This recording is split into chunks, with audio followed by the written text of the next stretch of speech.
تھے کہ اللہ نے 3 ولایتیں ہم پر واجب کی ہیں۔ فرمایا انما ولیکم اللہ، ہم سب نے کہا لا الہ الا اللہ، والرسول، ہم سب نے کہا محمد رسول اللہ۔ پھر کہا تیسرا وہ تمہارا ولی ہے جو حالت رکوع میں زکوٰۃ دیتا ہوا نظر آ جائے، ہم سب نے کہا علی ولی اللہ۔ اب بعض لوگ جن کا کام ہی اعتراض کرنا ہے، تو انہوں نے مولا کی اس زکوٰۃ دینے پر کئی اعتراضات اٹھائے کہ بولا کہ آپ شیعہ اپنے ممبروں سے اتنے مولا علی کے فضائل پڑھتے ہو، اور یہ سننے میں آیا کہ آپ نے کہا کہ کسی جنگ میں مولا کو تیر لگا، اور اصحاب نے کہا کہ یا رسول اللہ تیر ابھی نکالیں یا کیا کریں؟ تو رسول نے فرمایا کہ علی جب مصلی عبادت پہ کھڑا ہو جائے تو اس وقت مولا کے پاؤں سے تیر نکالنا، اور کہا کہ جب مولا نماز پڑھنے لگے تو اصحاب نے تیر بھی نکال لیا، اور مولا کو پتہ بھی نہ لگا کہ تیر نکلا ہے یا نہیں نکلا۔ کہ ایک طرف آپ مولا کی یہ فضیلت پڑھتے ہو کہ نماز کی حالت میں علی کو تیر کے نکلنے کا پتہ بھی نہ چلا، اور دوسری طرف آپ یہ بتاتے ہیں کہ نماز کی حالت میں تھے اور فقیر کی آواز کو سن لیا۔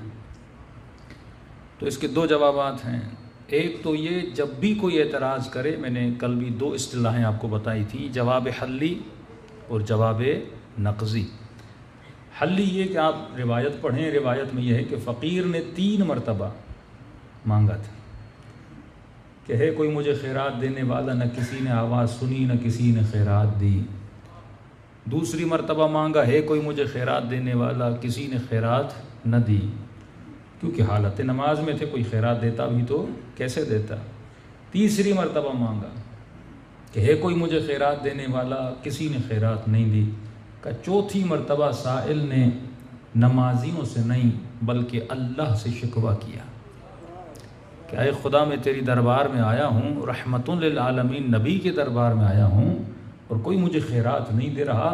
تو علماء فرماتے ہیں وہ علی جو ہمیشہ حضور خدا میں ہوتا ہے، انہوں نے آواز کو سن لیا اور فقیر کو خیرات دے دی۔ یہ کہیں کہ جب اللہ کو پکارا تو ید اللہ نے خیرات کو عطا کر دیا۔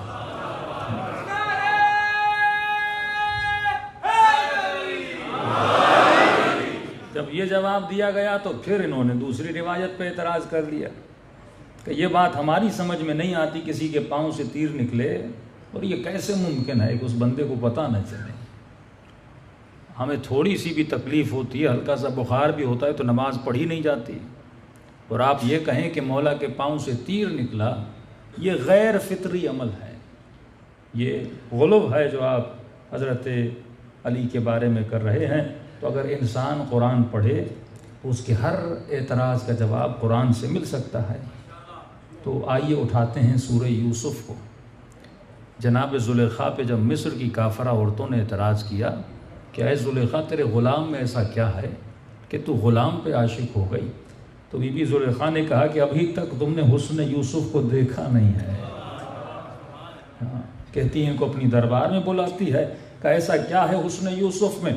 ان سب کو بٹھا دیتی ہے، ہاتھوں میں سیب دیتی ہے، چھریاں دیتی ہے، کہتی جب میں اشارہ کروں تو سیبوں کو کاٹنا، کہتی ہے جب تم اشارہ کرو گے ہم سیبوں کو کاٹیں گی۔ قرآن کی آیت کہتی ہے یہاں اللہ کے نبی کا حسن جلوہ گر ہوا، یہاں جناب یوسف جیسے دربار میں داخل ہوئے، جناب زلیخا نے کہا کہ سیبوں کو کاٹا جائے، تو قرآن کی آیت کہتی ہے کہ مصر کی کافرہ عورتوں کو پتہ نہ چلا کہ سیب کٹ رہے ہیں یا انگلیاں کٹ رہی ہیں۔ تو یہ غور طلب بات ہے کہ وہاں پر دیکھنے والی کون ہیں؟ مصر کی کافرہ عورتیں ہیں، مؤمن بھی نہیں ہیں، مسلم بھی نہیں ہیں، اللہ کے نبی کو جانتی بھی نہیں ہیں، اس پر ایمان بھی نہیں رکھتی، لیکن جب ان کے حسن کو دیکھا تو انہیں پتہ نہ چلا کہ سیب کٹ رہے ہیں یا انگلیاں کٹ رہی ہیں۔ تو ارے وہاں پر دیکھنے والا کوئی عام نہیں تھا بلکہ امیر المؤمنین تھا، اور کسی نبی کو نہیں دیکھ رہا تھا بلکہ خالق حسن یوسف کو دیکھ رہا تھا۔ اللہ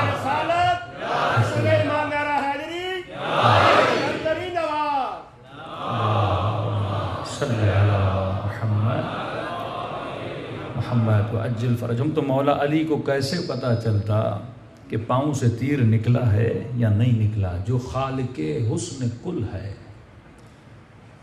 معصوم فرماتے ہیں کہ حمد اس کا کیا جاتا ہے، شکر اس کا کیا جاتا ہے، تعریف اس کی جاتی ہے۔ مثلا تمام تعریفیں کس کے لیے؟ اللہ کے لیے۔ تعریف اس کی جاتی ہے جس کا حسن اس کا اپنا ہو۔ کائنات میں جتنے بھی حسین ہیں ان کو حسن دیا گیا ہے، لیکن اس کائنات میں واحد ذات پروردگار عالم ہے جس نے کسی سے حسن لیا نہیں ہے، بلکہ اس کا حسن اپنا ذاتی ہے۔ اگر ہم آئینے کے سامنے کھڑے ہو کر یا کسی پھول کی تعریف کرتے ہیں تو اس کو حسن عطا کردہ ہے، پھول کا حسن اپنا نہیں ہے، چاند کی روشنی اپنی نہیں ہے، انسان کا حسن اپنا نہیں ہے۔ تبھی فرمایا کہ انسان و بندہ حمد پروردگار عالم کرتا ہے۔ اور ہم نے آپ کی خدمت میں عرض کیا کہ انسان کب کہلاتا ہے؟ چوتھے امام کی نظر میں فرمایا بولنے والا انسان نہیں ہوتا، سوچنے والا انسان نہیں ہوتا۔ بولتا تو یزید بھی تھا، سوچتا تو یزید بھی تھا۔ فرمایا یہ اللہ کی نگاہ میں انسان نہیں ہے، اللہ کی نگاہ میں انسان وہ ہے جو خدا کا حمد کرے۔ تبھی ایک ہی سورہ ہر نماز میں پڑھنا واجب ہے، اس کا نام ہے سورہ حمد، یعنی تو حمد کر کے اپنی انسانیت کا ثبوت دیتا ہے۔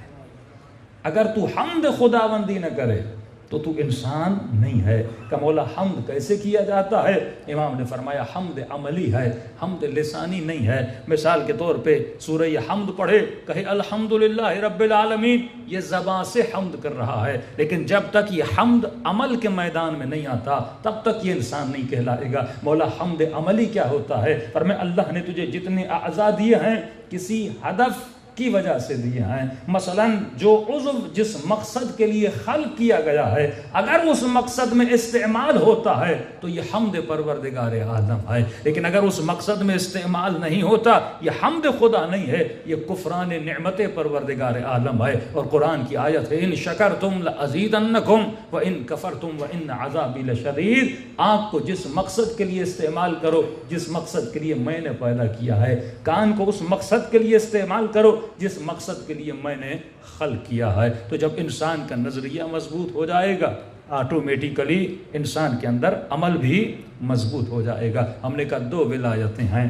توحید مضبوط کر، اس کے بعد توحید عملی کی باری ہے۔ رسالت کو مضبوط کر، رسالت عملی کی باری ہے۔ مولا علی کی ولایت کے نظریے کو مضبوط کر، اس کے بعد مولا علی کی ولایت عملی کی باری ہے۔ مسلسل بتاتے گئے کہ ولایت عملی کہاں سے شروع ہوتی ہے؟ ابتدا طہارت سے ہے۔ پہلا درجہ یہ ہے کہ تمہارا لباس پاک ہو، دوسرا درجہ یہ ہے کہ تمہارا جسم پاک ہو، تیسرا درجہ یہ ہے کہ ہمیشہ دائم الوضو رہو، چوتھا درجہ یہ ہے کہ تم اپنے اعضاء کو باطنی اعتبار سے بھی کیا کرو؟ پاک کرو۔ کہ ہم نے کہا کہ آج جس طرح پیٹ کو خوراک کی ضرورت ہے، اس کی ضرورت ہے اس پیٹ میں کھانا جائے، جب انسان بھوکا ہوگا اور اس کے سامنے 3-4 طعام ہوں گے تو اللہ یہ کہتا ہے کہ مثلا حرام گوشت بھی ہے حلال گوشت بھی ہے۔ جب تو حلال گوشت پیٹ میں ڈالتا ہے تو وہی ہے کہ تو حمد شکم کرتا ہے، پیٹ کا حمد کرتا ہے۔ جب تو حرام گوشت پیٹ میں ڈالتا ہے تو کفران کرتا ہے، اللہ کا حمد نہیں کرتا بلکہ کفران نعمت کرتا ہے۔ اسی طرح ہم نے کہا کہ مولا فرماتے ہیں آنکھوں کو بھی پاک رکھو، ہر عضو کی خوراک ہے، اور دنیا کا کام یہ ہے کہ تمہارے لیے خوراک کو فراہم کرے۔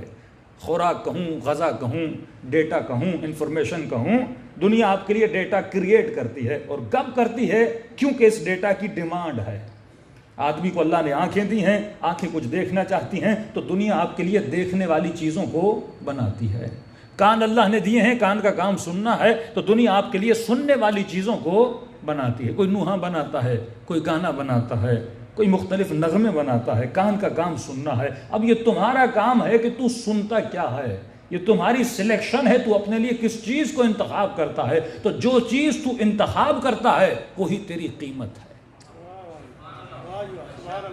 مولا فرماتے ہیں قیمت کل امرئ، ہر انسان کی قیمت کیا ہے؟ جو اس نے اپنے لیے کیا کیا؟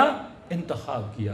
اگر تو اچھی چیز کو انتخاب کرتا ہے یہ تیری قیمت ہے، اگر تو بری چیز کو انتخاب کرتا ہے یہ تیری قیمت ہے۔ تو بالکل اسی طرح سفرہ دنیا تیرے لیے بچھاتی ہے، ایک سفرہ خدا تیرے لیے بچھاتا ہے۔ سوال یہ ہے کہ تو کون سی چیز اٹھاتا ہے۔ ابھی آپ کو اپنے بچے کو سکھانا ہے کہ میرے لال اگر یہ چیز اٹھائے گا تم عزت نفس کو کھو دو گے، اور اگر یہ چیز اٹھاؤ گے تو گویا عزت پروردگار عالم کرو گے۔ تو فرمائے آنکھیں تب تک پاک نہیں رہ سکتی جب تک یہ آنکھیں گندے نظاروں اور گندی چیزوں سے نہ بچ پائیں، کہ جس کا ریزن ہم نے بیسک کل بتایا کہ جب انسان کے وجود میں شہوت ہوتی ہے تو آنکھ میں ڈیمانڈ پیدا ہوتی ہے کچھ چیزوں کو دیکھنے کی۔ آنکھ کا کام صرف دیکھنا، آنکھ گنہگار نہیں ہے، اس کا کام دیکھنا ہے۔ اندر سے جو ڈیمانڈ پیدا ہوتی ہے یہ اس چیز کو دیکھتی ہے جس کو ہم نے کہا موٹیو یا جس کو ہم کہیں محرک۔ مثلا اگر محبت امام حسین اندر سے پیدا ہوئی تو آنکھ امام حسین کی زری کو دیکھنا چاہے، اگر اللہ کی اطاعت کی محبت پیدا ہوئی تو آنکھ کعبے میں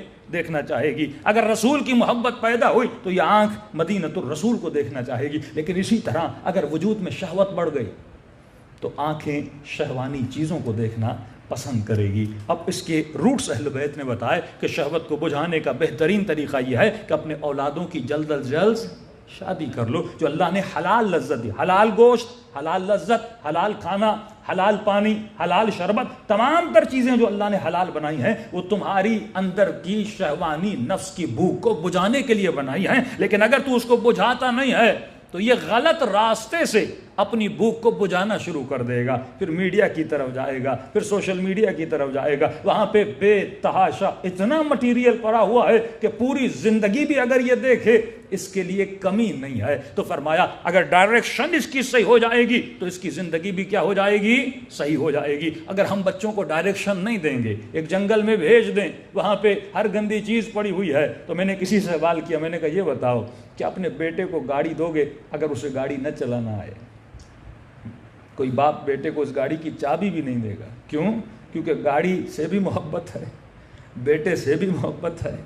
اس کو پتا ہے اگر بغیر سکھائے میں نے گاڑی دے دی یہ گاڑی کا بھی نقصان کرے گا، اپنا بھی نقصان کرے گا۔ لیکن معصوم فرماتے ہیں یہ اسی طرح اپنے بچوں کو معاشرے میں چھوڑ دیتا ہے، اس سے پرواہ نہیں ہے کہ یہ بچہ اپنی روح کو کتنا تباہ و برباد کر رہا ہے۔ یہ صبح سے شام تک شیطان کے چنگل میں ہوتا ہے، اور جب گھر آتا ہے اس بچے کا دل مردہ ہو جاتا ہے۔ امام کی حدیث پڑھو نا کہ لوگ جب صبح گھر سے نکلیں گے تو مومن ہوں گے، لیکن جب گھر کو رات واپس آئیں گے تو منافق یا کافر ہو کر واپس آئیں گے۔ اس میں ایسی کون سی تبدیلی ہے جو ایک دن میں اس کا ایمان تباہ و برباد ہو گیا؟ کیونکہ یہ جب باہر جاتا ہے تو آنکھوں کو نجس کر کے آتا ہے، کانوں کو نجس کر کے آتا ہے۔ تو فرمایا ابتدا یہ چوتھا درجہ یہ ہے کہ اے مومن اپنے باطنی آنکھوں کو پاک رکھو، اپنی زبانوں کو گناہوں سے بچاؤ، جھوٹ سے بچاؤ، غیبت سے بچاؤ، اپنے کانوں کو غنا کی آوازوں سے بچاؤ، غیبتوں کی آوازوں سے بچاؤ۔ کوئی کسی مومن کی برائی کرے تو کہا مولا میں اسے اتنا مناتا ہوں لیکن سنتا نہیں، اس کی عادت ہے برائی کرنا۔ تو امام فرماتے جب بھی برائی کرے ہم پر اور ہماری آل پہ صلوات بھیج دیا کرو۔ صلوات پڑھے محمد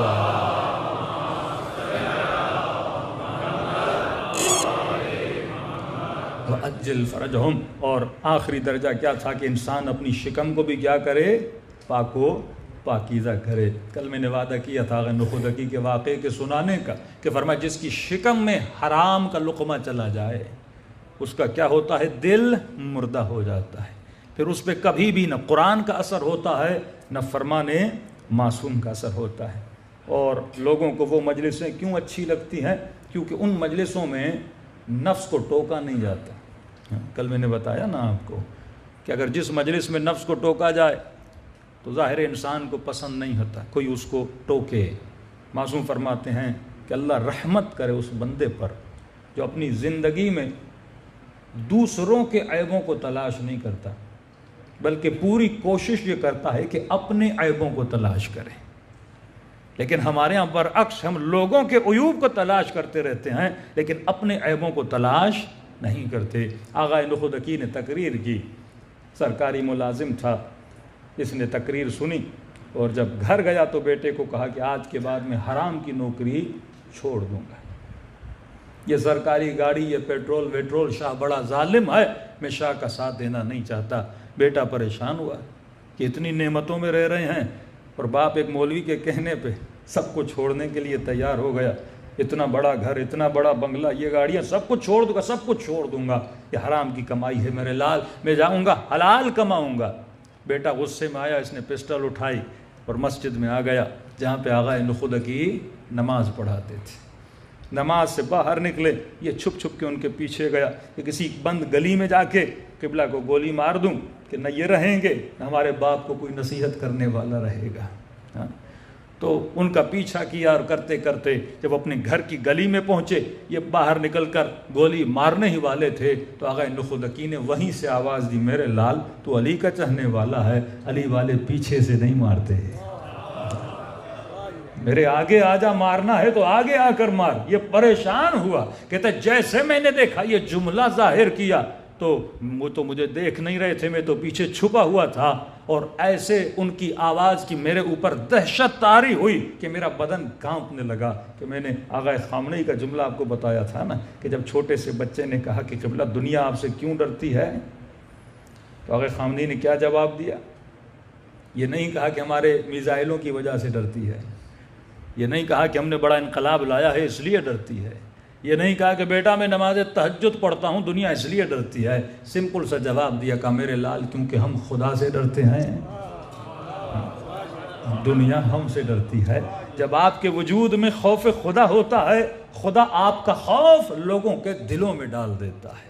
کیوں بڑے بڑے عرفاء کے وجود میں اللہ نے ہیبت ڈالی تھی کہ لوگ بات کرنے سے گھبراتے تھے، حالانکہ کچھ بھی نہیں تھا، لیکن لوگوں کے وجود میں ان کا رعب و وحشت تھا۔ خمینی صاحب کو جب لوگ دیکھنے جاتے تھے تو آنکھوں سے آنسو بہتے رہتے تھے، آغا بہجت کو دیکھنے جاتے تھے ایک عجیب سی ان کے وجود میں کشش اور ہیبت ہوتی تھی۔ یا آغا نخودکی نے دو جملے کہے، یہ جوان کہتا میرے وجود میں عجیب سی ہیبت طاری ہو گئی اور میرے ہاتھ سے وہ پسٹل زمین پہ گر گئی۔ آغا نخودکی نے مجھے مڑ کے دیکھا اور بڑے نوازش اور پیار کے انداز میں اپنا ہاتھ میرے چہرے پر پھیرا، کہا علی کا چاہنے والا ہے، حسین کا چاہنے والا ہے، تو مومن خدا کا بیٹا ہے، یہ بتا کتنی محبت کرتا ہے اپنے مولا علی سے؟ میں نے کہا کہ بہت محبت کرتا ہوں۔ کہ کبھی تمنا ہوئی کہ علی کی زیارت ہو؟ تو میں نے کہا کس کی تمنا نہیں ہوگی کہ مولا کی زیارت کرے؟ کہ اپنا ہاتھ مجھے دے۔ کہ ہاتھ میں نے آگے بڑھایا، کہ اپنی آنکھوں کو بند کر۔ کہ میں نے آنکھوں کو بند کیا، 2 لحظے نہیں گزرے، لمحے نہیں گزرے، کہ پھر اپنی آنکھوں کو کھول۔ یہاں میں نے اپنی آنکھوں کو کھولا اور میں نے کیا دیکھا؟ میں علی مولا کی زری کے سامنے کھڑا ہوا۔ نعرہ تکبیر، اللہ نعرہ رسالت، نعرہ حیدری، نعرہ صلوات۔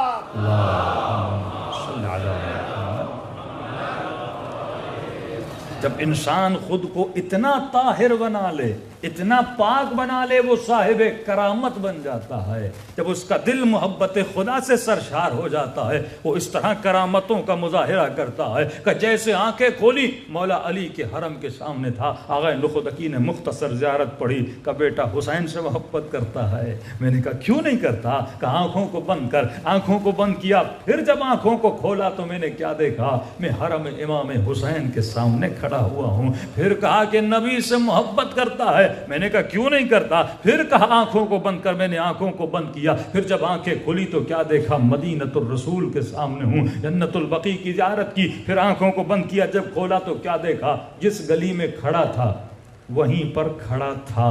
قبلہ نے کہا یہ بتا مال چاہیے یا یہ سب کچھ چاہیے؟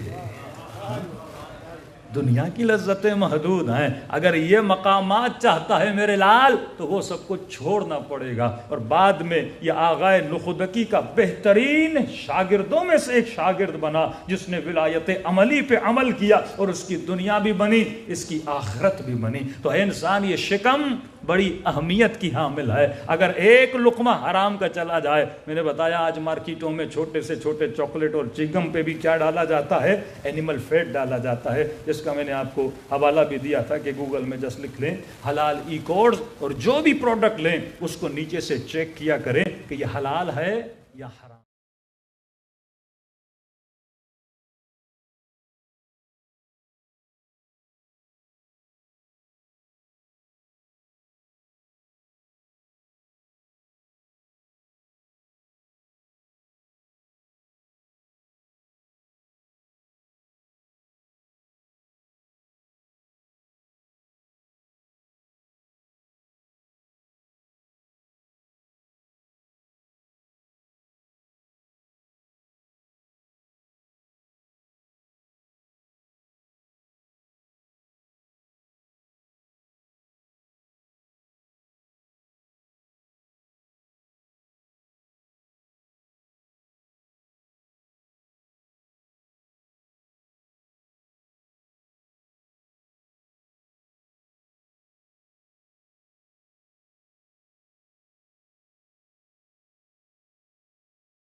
دنیا کی نہیں، حب ذات ختم ہو جائے تو لوگوں میں جھگڑے ختم ہو جائیں۔ حب ذات کا مطلب کیا ہے؟ یہ ممبر مجھے تب تک اچھا لگے جب تک میں پڑھتا رہوں، یہ حب ذات ہے۔ امام بارگاہ تب تک اچھی لگے جب تک میں اس کا ٹرسٹی رہوں، انجمن تب تک اچھی لگے جب تک میں اس انجمن کا ہیڈ رہوں، نوح خانی تب تک مجھے اچھی لگے جب تک میں سر فہرست والا نوح خان رہوں۔ اسے کہتے ہیں کیا؟ حب ذات۔ کہ آج ہر بندہ یوٹیوب پر یا سوشل میڈیا پر سب سے زیادہ لائک کرنے کے پیچھے ہے، سب سے زیادہ سبسکرپشن کے پیچھے، یہ کیا ہے؟ یہ حب ذات کا عنصر ہے۔ اور جب حب ذات آ جاتی ہے، یعنی میں تعلقات اللہ کی محبت کی بنیاد پہ نہیں بناتا، میں تعلقات اپنی ذات کی محبت پہ بناتا ہوں۔ کسی سے محبت کرتا ہوں تو اپنی ذات کی وجہ سے، کسی سے نفرت کرتا ہوں تو اپنی ذات کی وجہ سے، کسی سے دوستی کرتا ہوں تو اپنی ذات کی وجہ سے، کبھی اللہ کی ذات کی وجہ سے محبت نہیں کرتا۔ ہمارے جتنے بھی جھگڑے ہیں، ان تمام تر جھگڑوں کی جو جڑ ہے وہ کیا ہے؟ وہ حب ذات ہے۔ اگر حب ذات نہ ہو، یزید میں کیا تھی؟ حب ذات تھی۔ اپنے تخت کو بچانے کے لیے امام حسین کو شہید کر دیا، لیکن امام حسین میں اگر رتی برابر بھی حب ذات ہوتی تو مولا کو کربلا جانا نہیں چاہیے تھا۔ امام کا وجود سرشار تھا حب پروردگار عالم سے، دین کی محبت، اسلام کی محبت، اور یہی حب ذات ہے جو انسان کی دنیا کو تباہ کرتی ہے، انسان کی آخرت کو تباہ کرتی ہے۔ تو انسان کو دیکھنا چاہیے جو میرے تعلقات کی بنیاد ہے وہ کس بنیاد پر ہے۔ ایک بہت بڑا عالم، ایک کا واقعہ سنا، دوسرے کا سنیے۔ اس کے دوست نے بھی اس کو خواب میں دیکھا یہ بھی جنت میں ہے، لیکن ایک سانپ ہے جس کے پاؤں کو بار بار ڈس رہا ہے۔ میں نے کہا یہ کیسا سانپ ہے؟ کہ دنیا میں نے ایک فیصلہ کیا تھا حب ذات کی بنیاد پہ۔ کیا مطلب؟ کہا کہ بازار میں دو مومنوں میں اختلاف ہو گیا ذرا سی بات پہ، مجھے انہوں نے as a Qazi, as a جج مقرر کیا کہ آپ ہمارے درمیان حکم ہیں اور فیصلہ کریں۔ جو ایک بندہ تھا وہ میرا خصوصی دوست تھا، تو میں نے فیصلہ کرنے میں اس کی فیور کی، غلط فیصلہ کیا اور اپنے دوست کی فیور کی۔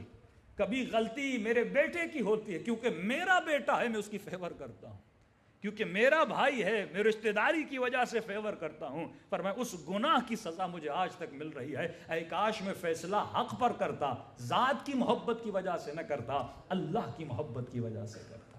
یہ تمام تر جھگڑے کیوں ہوتے ہیں؟ حب ذات کی وجہ سے۔ طلاقیں کیوں ہوتی ہیں؟ حب ذات کی وجہ سے۔ مومنین آپس میں کیوں لڑتے ہیں؟ حب ذات کی وجہ سے۔ مولانا فلاں نے میرا 1 لاکھ کھا لیا ہے، ابھی تک واپس نہیں کیا، لہٰذا اس مومن سے میں آج تک بغض رکھ کے بیٹھتا ہوں کہ یہ میرے پیسے کھا گیا ہے۔ یہ کس کی محبت کی وجہ سے تو بغض کر رہا ہے؟ حب ذات کی وجہ سے۔ مال تو آنے جانے کی چیز ہے، ہر فیصلہ خدا پہ چھوڑ دیا کرو، تجھے کسی سے نفرت کرنے کا حق نہیں ہے۔ کیا تم نے زیارت عاشورہ میں نہیں پڑھا کہ انی سلمون لمن سالمکم وحرب لمن حاربکم؟ انی سلمون کا مطلب یہ ہے خدا میں ہر اس سے محبت کرتا ہوں جس سے اہل بیت رسول محبت کرتے ہیں۔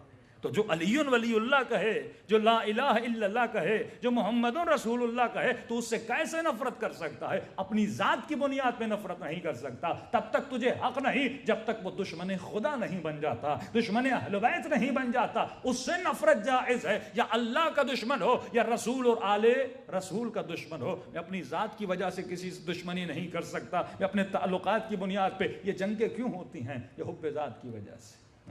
کل انشاءاللہ تھوڑا بہت طالبان پر بھی بات ہوگی۔ آپ دیکھیں کہ مثلا 10 سال طالبان نے جہاد کیا، رشیا کے ساتھ افغانیوں نے جہاد کیا، بڑا کامیاب جہاد تھا ان کا، لیکن اس 10 سال جہاد کرنے کے بعد قومیت کی محبت کی وجہ، یہ لسانیت، یہ قومیت، یہ قوم پرستی، یہ لسان پرستی، یہ تمام تر چیزیں کب پیدا ہوتی ہیں؟ جب انسان میں حب ذات پیدا ہو جاتی ہے۔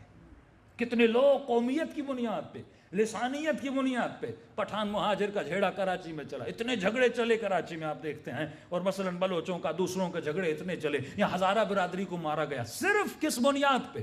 حب ذات کی بنیاد پہ۔ فرقہ پرستی کی بھی بنیاد کیا ہے؟ حب ذات کی بنیاد پر ہے کہ میں اپنے فرقے کو سب سے اعلیٰ سمجھوں اور دوسرے فرقوں کو ابتر سمجھوں، میں خود کو جنتی سمجھوں اور دوسروں کو جہنمی سمجھوں۔ اس کی بنیاد بھی کیا ہے؟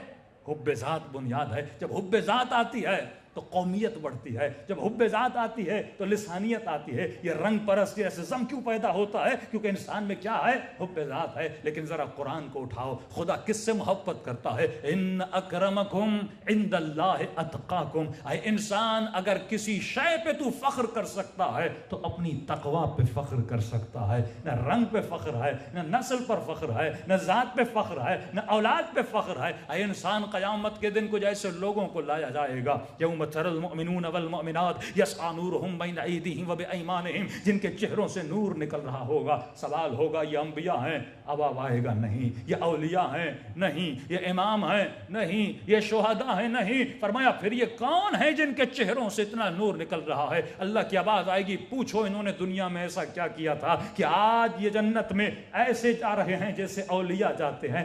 آواز آئے گی، دنیا میں لوگوں نے ہم سے نفرت کی، ہماری اولاد سے نفرت کی، ہمیں برا بھلا کہا، لیکن ہم نے کسی سے نفرت نہیں کی. لوگوں نے ہمارے اوپر بڑے احسانات کیے، مال دیا، دولت دی، لیکن ہم نے پھر بھی کسی سے محبت نہیں کی. ہم نے محبت اس سے کی جس نے خدا سے محبت کی، اور ہم نے نفرت اس سے کی جس نے خدا سے نفرت کی. تو جب یہ وجود انسان کے دل میں آ جائے تو دل پاک و پاکیزہ ہو جاتا ہے، کیونکہ دل آئینے جلوگاہ پروردگار عالم ہے. اس دل کے آئینے میں تجھے خدا کا نور نظر آتا ہے، اہل بیت رسول کا نور نظر آتا ہے. اور تب تک یہ دل کا آئینہ صاف نہیں ہوتا جب تک تو اس سے اپنی ذات کی محبت کو مٹا نہیں دیتا. صلوات پڑھیں محمد صلوات.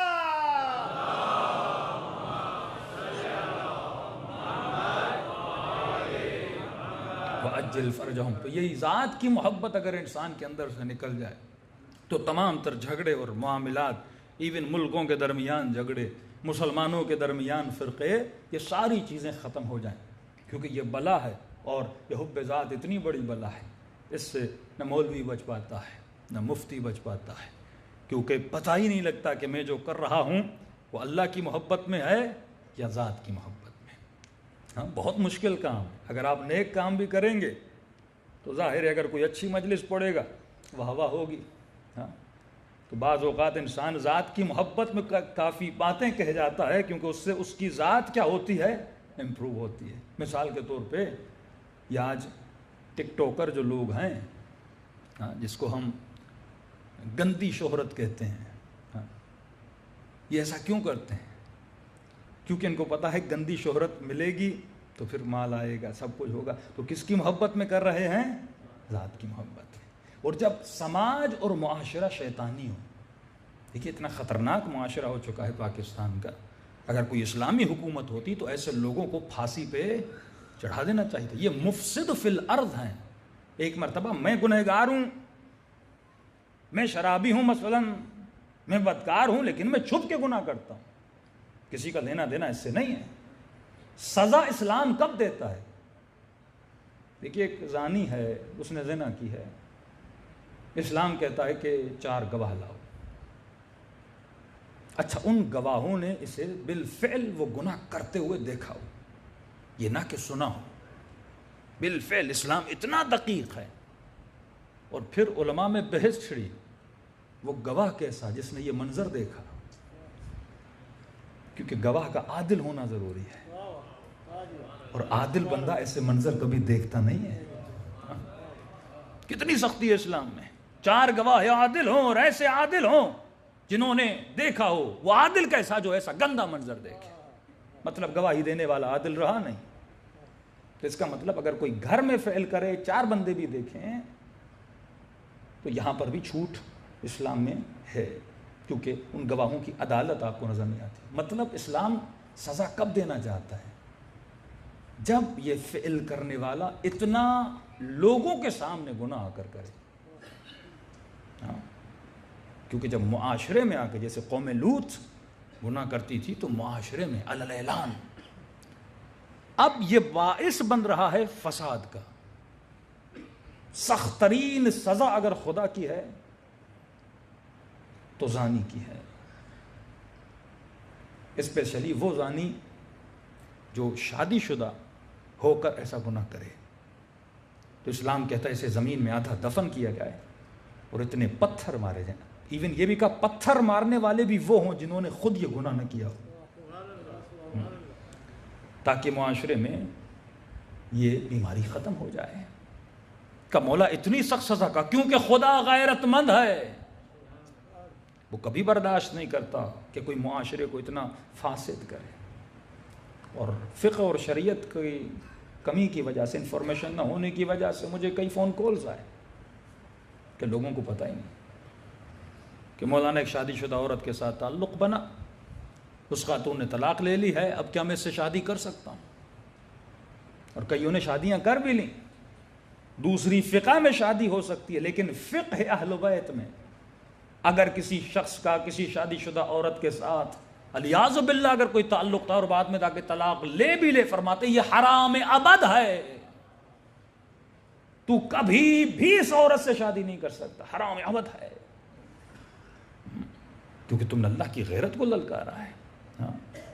لیکن معاشرہ کیا کر رہا ہے؟ اگر کوئی خاتون کوئی گندا فعل انجام دیتی ہے تو اس کے بجائے کہ معاشرہ اس کو ٹوکے، اس کے بجائے کہ اس سے قطع تعلق کیا جائے. کیوں فرمایا اگر کوئی شرابی ہے، زانی ہے اور مشہور ہے، مثلا بعض لوگ مفسد مشہور ہو جاتے ہیں، سب کو پتا ہے مولانا یہ رات کو شراب پیتا ہے، یہ شرابی ہے، ایسے بندے کے ساتھ اٹھنا بیٹھنا، ایک ٹیبل پہ کھانا حرام ہے. کیوں؟ کیونکہ تو اگر اس کے ساتھ گھومے گا تو بدنام ہوگا. ابھی آؤں گا صفات میں، یہ تو ابتدائی صفات ہے، تم نے قلب کو پاک کر لیا. معاشرے میں تجھے کیسے چلنا ہے یہ بھی معصومین تجھے بتائیں گے. کیونکہ عزت نفس، سیلف ریسپیکٹ کرنا واجب ہے، ایک عمل ہے سیلف ریسپیکٹ، اس کا تعلق بھی آپ کے قلب سے ہے. چھوٹی سی مثال، فقہی مثال دے رہا ہوں. آپ کہیں پر گئے، سفر میں ہیں، پانی آپ کو نہیں مل رہا، وضو کرنا ہے آپ کو اور نماز پڑھنی ہے. ادھر ادھر دیکھا کہیں پر پانی نہیں، لیکن ایک بندہ ہے جس کے پاس پانی ہے. فقہ کہتی ہے اگر اس شخص سے آپ پانی لیں اور پانی لینے کے بعد وہ بار بار احسان جتلائے کہ میں نے تجھے پانی دیا تھا، میں نے تجھے پانی دیا تھا، اور جس کے بار بار احسان جتلانے سے تیری سیلف ریسپیکٹ ہرٹ ہو تو تجھے اجازت نہیں ہے اس سے پانی مانگ کے وضو کرو، تم مٹی سے تیمم کر لو، لیکن اپنی عزت نفس کو تباہ نہ کرو. اتنی اہمیت ہے انسان کی سیلف ریسپیکٹ کی، لیکن یہاں پر عزت نفس پامال کی جاتی ہے. لیکن پھر کیا ہوتا ہے، وہ خاتون یا وہ مرد اگر گندا کام کرتا ہے، میڈیا اسے رسپیکٹ دیتا ہے. گندا کام کرنے والی کو یا کرنے والے کو کیا دیتا ہے؟ رسپیکٹ. اسے شوز میں بلایا جاتا ہے، ٹاک شوز میں بلایا جاتا ہے، مارننگ شوز میں بلایا جاتا ہے، ایز اے سیلیبریٹی بلایا جاتا ہے اور اپریشیٹ کیا جاتا ہے. اس کے نتیجے میں اسے مال دیا جاتا ہے، دولت دی جاتی ہے، وقفے دیے جاتے ہیں، ڈرامے دیے جاتے ہیں، تاکہ یہ گندگی بری چیز نہ مانی جائے، اسے بھی اچھا مانا جائے. کیوں؟ کیونکہ ہدف زندگی اخلاق نہیں ہے. ہدف زندگی جب مال بن جائے، معاش بن جائے، کہ کچھ بھی کرو پیسہ کماؤ، کچھ بھی کرو مال کماؤ. اہل بیت فرماتے ہیں کچھ بھی نہیں، مال کماؤ ہم تجھے منع نہیں کرتے، لیکن عزت کے راستے سے، ذلتوں کے راستے سے مال نہ کمانا، چوری سے مال نہ کمانا، ہیرون کے ذریعے سے مال نہ کمانا، شراب کو بیچ کر مال نہ کمانا. کیونکہ تو مسلم ہے، اور اگر تو خود اپنی عزت نہیں کرے گا تو قیامت میں خدا بھی تیری عزت نہیں کرے گا. ہر وہ فعل جس سے تمہاری سیلف تباہ ہو برباد ہو جائے، قطعاً اجازت نہیں ہے کسی ایسے بندے کے پاس کام کرو جو ڈیلی تمہیں بے عزت کرے، جو ڈیلی تمہاری سیلف رسپیکٹ کو ہرٹ کرے. بچے دیکھ رہے ہیں، بیوی دیکھ رہی ہے، لیکن کہو میں 2 روٹی کے لیے 2 ٹکڑوں کے لیے جا رہا ہوں. نہیں، پہلے عزت نفس بچانا واجب ہے، اس کے بعد دوسری چیزیں آتی ہیں. لیکن معاشرہ ایسا کیوں بن رہا ہے؟ تاکہ اس معاشرے میں برائی نہ رہے. یہ آخری زمانہ ہے، برائی کو اچھائی بنا دو اور اچھائی کو برائی بنا دو. مثال کے طور پہ ایک جوان، اگر دیکھیے بہت سوشل معاملات ہیں، ایک دیندار جوان یونیورسٹی میں جائے، مثلا داڑھی رکھی ہوئی ہے، لباس اچھا پہنا ہوا اسلامی لباس، یہ خاتون حجاب کے ساتھ یونیورسٹی میں جائے، تو جتنے بھی وہاں پر بد حجاب یا غیر دینی لوگ ہیں وہ اس دیندار آدمی کو ایک بری نگاہ سے دیکھتے ہیں، کہتے ہیں یہ ابھی تک اس کی سوچ پرانی ہے، اولڈ مائنڈڈ ہے، بیکورڈ ہے. تو یہ جوان جب اس معاشرے میں جاتا ہے تو یہ فیل کرتا ہے کہ میرے اندر کوئی کمی ہے، کیوں مجھے ایسے دیکھا جا رہا ہے. اس کو کہتے ہیں سوشل شوک لگتا ہے اس کو. یہ آمدن معاشرے کو ایسا کریٹ کیا جاتا ہے تاکہ دیندار آدمی اس معاشرے میں گھوم نہ سکے. اور یہ جوان جب بے دینی کر کے گھومے, ایسے کپڑے پہنے جو دینی کپڑے نہیں ہیں, بالکل ویسٹرن کلچر میں بنا کے گھومے, اس کو اپریشیٹ کیا جاتا ہے. یہ آخری زمانے کی نشانی ہے, یہ دجالی زمانے کی نشانی ہے کہ اس زمانے میں برائی کو اچھائی میں بدلا جائے گا اور اچھائی کو معیارات بدل جائیں گے کہ اچھا کیا ہے برا کیا ہے. یہ وہی کام تھا جو قوم لوط میں ہوا تھا. آپ سورہ لوط, حضرت لوط کی آپ قرآن میں سورہ پڑھیں, آپ پریشان ہو جائیں گے کہ شیطان ایک ایسا سسٹم کریٹ کر دیتا ہے جس سسٹم میں اچھا آدمی بھی چلے تو اس کو تنگی ہو. انگلینڈ کا واقعہ ہے, کہتے ہیں مولانا میرے بچے کی ایڈمیشن ہوئی اسکول میں, دیکھیے نا معاشرہ کتنا آپ کے بچوں پہ اثر رکھتا ہے. کہتے وہاں پہ جتنے بھی بچے تھے تو ظاہر ہے وہ ایسے نہیں تھے کہ حلالی بچے, سارے بچوں کی مائیں اسکول میں آتی تھیں. ہم واحد تھے کہ جن کے والد اسکول میں جاتے تھے, اور بولا جاتا تھا کہ گرل فرینڈ بوائے فرینڈ کے تعلق سے بچے بنے. تو یہ بچہ کہتا تھا بابا میرا ایسا سلسلہ کیوں نہیں ہے, میں واحد بچہ ہوں جس کا صحیح سلسلہ ہے. تو اس بچے کو سمجھانے میں دن لگ جاتے تھے کہ بیٹا اسلام میں یہ چیز ہے اور یہ معاشرہ ایسا نہیں ہے. تو جب آپ اس سسٹم میں پلتے ہو, کیوں فرمایا کہ جو بچے اس سسٹم میں بڑے ہوتے ہیں تو ان کا سسٹم, ایون ایجوکیشن سسٹم ایسا ہے کہ آپ کے بچوں کا پورا برین واش کر لیتے ہیں, بڑی آسانی سے برین واش ہو جاتا ہے. اب ان بچوں کی اصلاح کرنا بہت مشکل ہو جاتی ہے. تو والدین کو سوچنا چاہیے ہم بچوں کو کن سکولز میں بھیج رہے ہیں. صرف وہ سکول نہیں, اس بچے کو جو ٹیچر پڑھا رہی اور ٹیچر پڑھا رہا ہے اس کی ذہنیت کیا ہے, کیونکہ بچہ 7 گھنٹے 8 گھنٹے ان کے حوالے ہوتا ہے. اگر وہ ٹیچر مثلا ذہنی اعتبار سے اسلامی نہیں ہے, اگر وہ ذہنی اعتبار سے سیکولر ہے یا لبرل ہے, تو آپ کا بچہ بھی ویسا بن جائے گا. کیونکہ ٹیچر کا رسول فرماتے ہیں چند استاد آپ کے اولادوں کو ملتے ہیں, ایک استاد ماں باپ ہے, ایک استاد وہ ہے جو اسے پڑھاتا ہے. یزید کا بیٹا ہے لیکن استاد اگر اچھا مل جائے,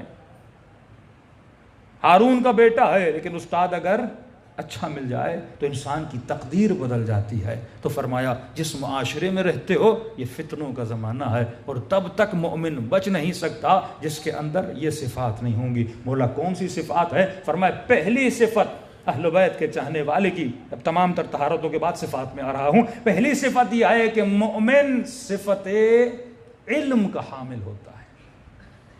اگر اس کے اندر علم کی صفت نہیں ہے یہ کبھی بھی راہ ولایت میں چل نہیں سکتا. کیا مطلب؟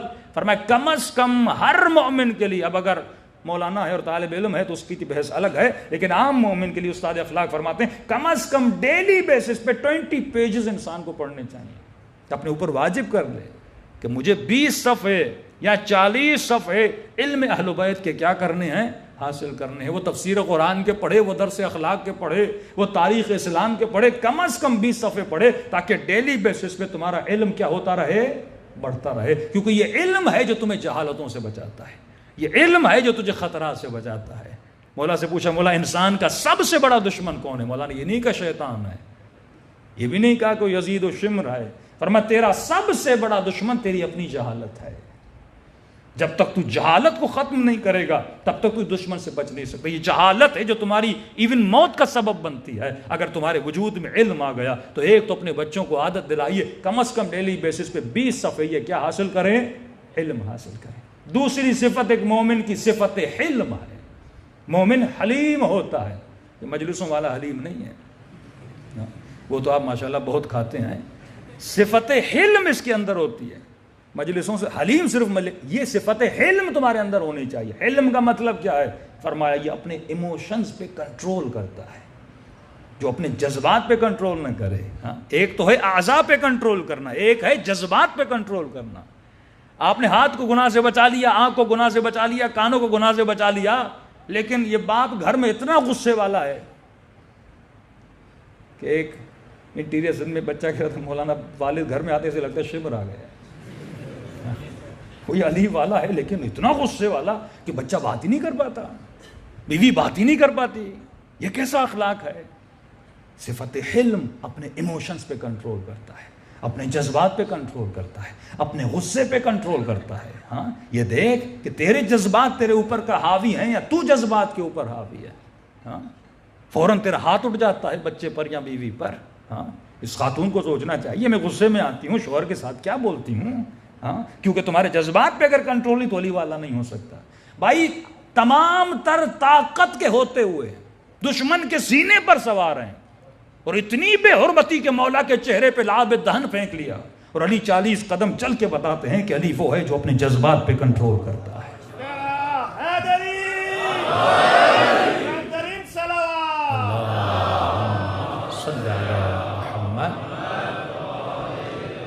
اہل بیت وہ ہیں جو اپنے جذبات پہ کنٹرول کرتے ہیں.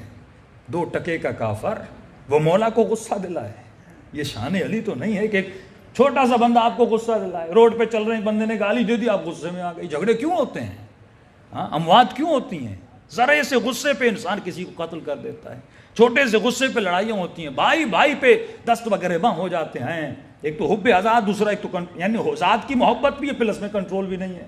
ہاں ایک زمین کے ٹکڑے پہ لڑ پڑتے ہیں. عجیب عجیب واقعات کے بھتیجے نے چچا کو مار دیا پھوپھیوں کو مار دیا بیٹے نے باپ کو مار دیا. حب ذات بھی ہے پلس میں کنٹرول بھی نہیں ہے. یعنی دونوں بری صفات ہیں. ایک تو ذات کی محبت نہیں نکل رہی دوسرا میرے اندر اپنے ایموشنز پر کنٹرول بھی نہیں ہے. غصے پر کنٹرول ہے فوراً میں جذبات میں آ جاتا ہوں. اس میں لڑائیاں ہو جاتی ہیں. تو فرمایا مومن کیا ہوتا ہے؟ حلیم ہوتا ہے. میں نے کئی سال پہلے آپ کو بتایا تھا کہ ایک آیت اللہ امام خمینی صاحب کے کلاس فیلو ہاں بیوی ان کے ساتھ بڑی بہترامی کرتی تھی. بھائی غصے میں آتا تھا کہ بھائی میری بیوی ایسی ہو تو میں طلاق دے دوں. آپ کو غیرت نہیں آتی آپ کو غصہ نہیں آتا. ہم گھر میں آتے ہیں آپ کی بے عزتی کرتی ہے. تو یہ کہتے تھے بھائی دیکھو رسول کا فرمان ہے جو صبر کرتا ہے یہ ایمان کا آدھا حصہ ہے. میں صبر کر رہا ہوں اسے سمجھا رہا ہوں اللہ اسے ہدایت دے گا. ایک دن خمینی صاحب اس کے گھر میں تشریف لے گئے. چھوٹا سا گھر تھا کچن پہ پردہ لگا ہوا تھا. بیوی کو کہا کہ چائے بناؤ علماء آئے ہیں. اب بیوی کو بھی ایموشنز پہ کنٹرول نہیں تھا. کہا تم نے نوکرانی رکھی ہوئی ہے جب دیکھو چائے بناؤ دوست آئے ہیں اتنا ہے تو نوکرانی لا کے رکھ دو. میں چائے نہیں بناتی آؤ خود بناؤ. اب تو اس کا بھائی غصے میں لال پیلا ہوگا. اس نے تو مہمانوں کے سامنے بھی بھائی کی عزت نہیں کی. بیچارہ خود اٹھا چائے لے گئے. بالکل کوئی غصہ نہیں آیا اس کو. چائے اٹھائی اور آ کر امام خمینی کے سامنے رکھی. جب سارے چلے گئے تو بھائی نے کہا بھائی آج تو حد ہو گئی اب تو اسے طلاق دے ہی دو. کہا پہلے یہ بتاؤ تجھے غصہ کیوں نہیں آتا؟ مجھے یہ بات سمجھ میں نہیں آتی اتنی تیری بے عزتی ہو رہی ہے اور تجھے غصہ نہیں آ رہا. کہا بھائی مسئلہ یہ ہے کہ تیرا عقیدہ اور ہے میرا اور ہے. تیرا عقیدہ یہ ہے اگر کوئی برا بلا کہے تو میری عزت چلی گئی. میرا عقیدہ یہ نہیں ہے. میرا عقیدہ یہ ہے کہ رسول فرماتے ہیں مولا علی فرماتے ہیں اگر کوئی تیرے ساتھ ایون اگر اپنا ہو ایسا کرے اور اگر تو اس پہ صبر کرے یہ ایمان کا آدھا حصہ ہے. تو ہمارے استاد کہہ رہے تھے مومنوں میں ایک سادہ سا مومن تھا اٹھ کے آیا کہ مولانا میری بیوی تو بہت اچھی ہے تو میرا آدھا ایمان کیا ہوگا؟ مجھے تو کچھ بھی نہیں کہتی. تو اس نے کہا کہ مولا کا فرمان ہے اگر بیوی اچھی ہو تو پھر شکر بھی کیا کرو یہ بھی ایمان کا آدھا حصہ ہے. صلوات پڑھے محمد وعلی محمد.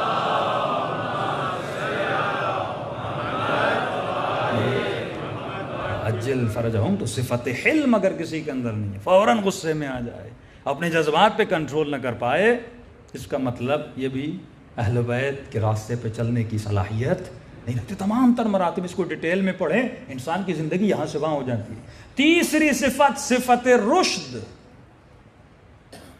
علی والے کے اندر صفت رشد ہوتی ہے. رشد کا مطلب کیا ہے؟ علی والا عقل مند ہوتا ہے. جناب مختار ثقفی کا لقب تھا کیس. فرقہ بنا ان کا کیسانیہ. کیس کہتے ہیں ہوشیار کو. مومن تیز ہوتا ہے کین ہوتا ہے.